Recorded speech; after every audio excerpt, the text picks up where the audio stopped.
Her story is Listen, Lisa. Her name is Lisa Stamper. Please welcome to the stage, Miss Lisa. Now that you're out of my life, I'm so much better. You thought that I'd be weak without you, but I'm stronger. You thought that I'd be broke without you, but I'm richer. You thought that I'd be sad without you, I love harder. Thought I wouldn't grow without you, now I'm wild. Hi, I'm Lisa, and one of the first things you'll notice about me is that I'm passionate about angels. Why? Because God and the angels literally saved my life and changed it for the better on every level. Who couldn't be passionate about something like that? Have you ever been in that space where you were so low that you weren't even sure you could get up off the floor, even if you wanted to? I have. I went through some pretty harsh experiences in my young life. My father left when I was 4, leaving our family near destitute and struggling. My mom worked multiple jobs and long hours to make ends meet, while my Oma and Opa took over rearing us while she worked. My most liked and trusted public school teacher preyed upon my vulnerabilities and requested special favors in his private office. He even promised me the French award. He promised me treats. He gave me money. I was just a kid. How was I to know better? Except I did. And it took me a couple years, but I told on him. I told our local police, who disgustingly dismissed my accusations, saying that he was a respected member in the community and that I was making it up. It wasn't until years later that justice was served, and that was because his own sister filed charges against him, and he was convicted.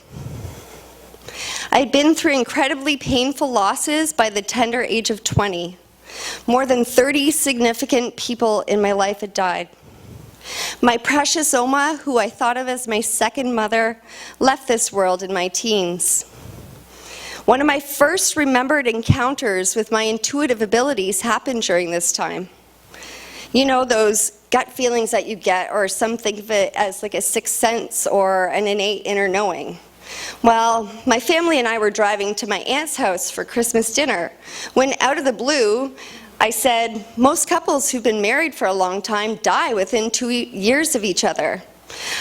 I don't even know why I had that thought or what made me say it, but the second anniversary to my Opa's death was coming up just a couple days away, and my Oma was still alive, and they were married for what seemed like forever.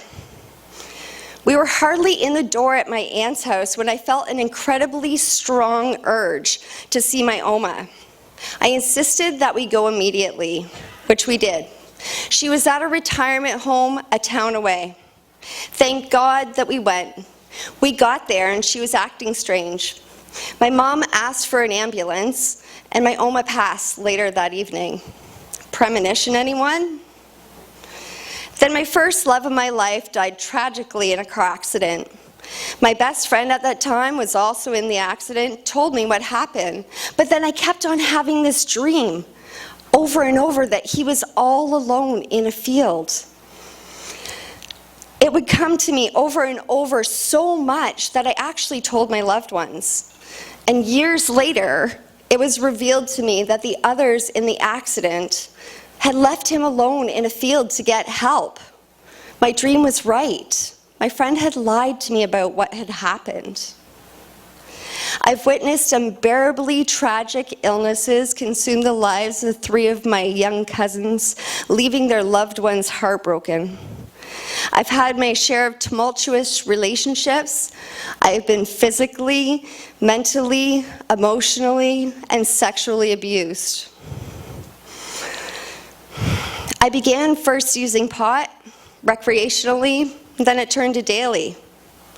Little did I know I was self-medicating, trying to numb out the pain of my past. I was fresh out of post-secondary school and working for a woman who owned a spa. One day she offered to read my tea leaves. I had no idea what it was. I'd never heard of it. I thought it was pretty weird, but it also piqued my interest. So I let her do it. I dismissed her warnings that if I didn't change my life, that something was going to derail me from my path. And though I would eventually get back on it, it would be an extremely hard road. Let's just say I should have listened. What I know now is that our souls love us so much that it uses our bodies to get our attention, to tell us that something is wrong, and that diseases are unprocessed emotions that manifest in the physical. The debilitating panic attacks started a few months later. I had no idea what they were. Each time I felt as though I was having a heart attack. It was all I could do to curl myself up into the fetal position and sob. The doc told me that they were panic attacks brought on by past severe traumas. I was recommended to go to counseling, but there was no way in hell I was going to relive the events in my past that I had tried so hard to stuff down, especially to a stranger. So on my life went. Except I couldn't smoke pot anymore because it brought on the panic. Then I met alcohol. We were friends for a while, and it helped numb me very nicely. And what I now know were intuitive experiences, like those things where I would feel and know things, those actually scared the crap out of me because I didn't know what they were or why they were happening to me. But alcohol helped to quiet those too. Life was a party. I was having so much fun, or so I thought. Then I went to a client's house who had a deck of angel cards. She asked me if I had ever used them before, which I hadn't, but she showed me how they worked. The cards were so accurate as to what I was experiencing in life. It was undeniable proof to me that they were legit. I knew this deep within my soul. I left her house that day a changed woman. I delved into many things spiritual and gobbled up as many books and classes on the subject that I could. I was hooked and totally blown away, opening up to this magic way of life. It also made me start to realize that all those things that happened to me, those intuitive experiences, where I would just know things, were in fact a blessing, and that it was helpful, and that I wasn't crazy. I was highly intuitive. As I learned more, my desire for alcohol left completely, but I was in a relationship where it was a constant party, and I no longer wanted to. So I asked him to quit drinking, and he wasn't game, and really, why would he be? I was the one who changed. He hadn't. So I was sad, and I knew that I had to end our relationship. So I did. But I was also sad because he chose alcohol over me. The following months, I had fun being single. Little did I know my life was about to change drastically. A personal health scare was the last straw. It was my breaking point. Then all the pain and sadness of my past came through full force, and my world came crashing down. It brought me to my knees and rocked me to my core. I tried drinking alcohol, which I hadn't done in ages, and it wouldn't appease me. In fact, it made it worse. I thought about trying other drugs, harder drugs to cope, but I was scared of them, and I knew that they were a slippery slope. I've witnessed death and destruction from them, and I wasn't going there. I couldn't numb the pain, and my walls were closing in. I literally wanted to die because I couldn't see any other way, and I strongly considered suicide. In fact, I was sitting on my living room floor with a knife in my hands, but I knew I couldn't end my life. I couldn't do that to my family. We had been through way too much emotional turmoil already. So I literally begged for God himself to either take my life that night or help me. I went to bed terrified. It was unknown to me at the time, but I was going through what was called a sacred spiritual experience, a dark night of the soul. And the only way to get out of it is to surrender, and I finally had. When I awoke the next morning, the answer was in front of me, clear as day. There was no denying it and no guessing where it came from. So I did what I was told, and I went and bought the book as I was instructed to. I cracked the cover and read a couple chapters. My heart sank. I felt sick to my stomach. I begged to God that there must be another way, but I knew in my heart that there wasn't. I had run for too long.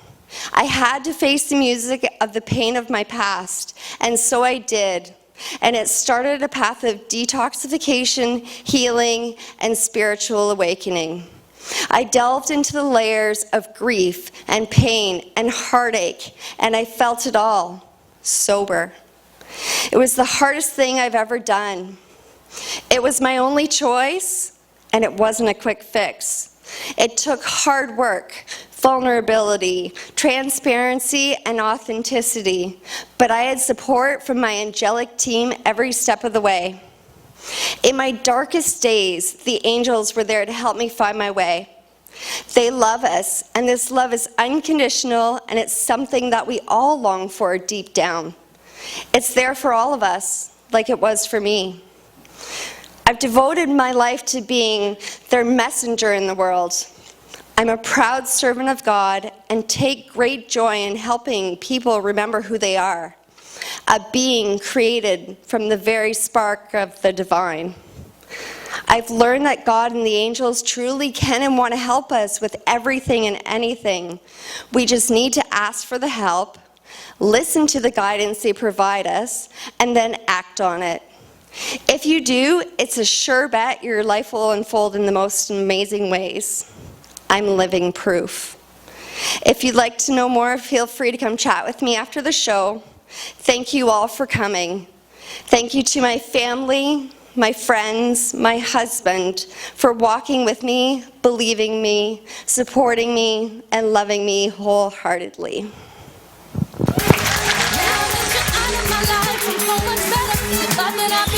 Without you, but I'm stronger. You thought that I'd be broke